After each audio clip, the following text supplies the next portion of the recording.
తాను బాతు అని భావించిన పొరపాటు గూస్. సున్నితమైన గాలులతో చుట్టబడిన ప్రశాంతమైన చెరువులో గస్ అనే చాలా గందరగోళం కలిగిన గూస్ నివసించేవాడు.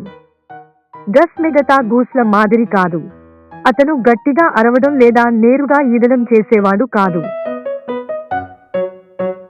బదులుగా గస్ తనను తాను బాతు అని అనుకునేవాడు. ప్రతిరోజు గస్ బాతులా నడవాలని, బాతులా క్వాక్ చేయాలని మరియు బాతులా పురుగులు తినాలని ప్రయత్నించేవాడు. కాని ఎప్పుడూ అతని ప్రయత్నాలు సరిగ్గా సాగేవి కాదు.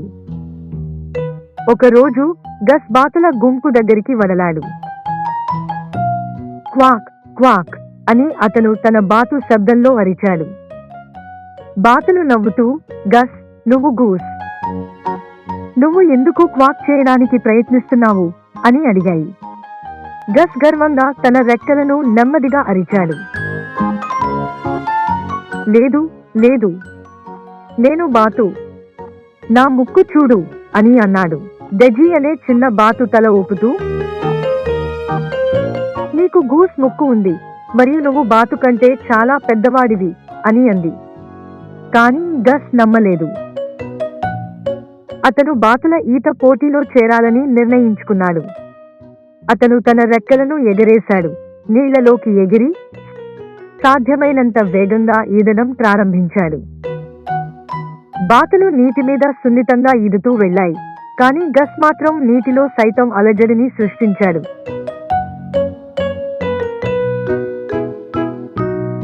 అందరికీ నీటిని చిమ్ముతూ స్తంభాలా వేస్తున్నాడు. అతను బాతులాగా ఈదటానికి ఎంత ప్రయత్నిస్తున్నాడో అటువంటి గొప్ప నీలికడుపు పొద ముందు ఉందని చూడలేదు. చప్పున గస్ దానిలోకి నేరుగా పడిపోయాడు. అతను తిరిగి పైకి వచ్చినప్పుడు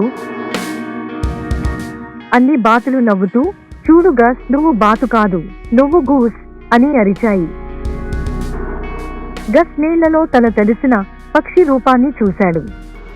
అతని పొడుగు మెడ, పెద్ద కాళ్ళు మరియు రెక్కలు అన్నీ ఒకే మాట చెప్పాయి, అతను నిజంగా గూస్ అని. చివరకు అతను కూడా నవ్వాడు, తన రెక్కలను తడిమి,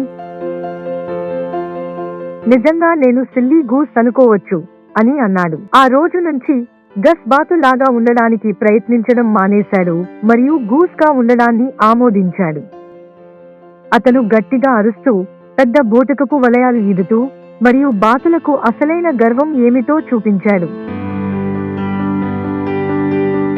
పాఠం: మీరు కొంచెం భిన్నంగా ఉన్నా కూడా మీ ఆత్మగౌరవం కలిగి ఉండండి.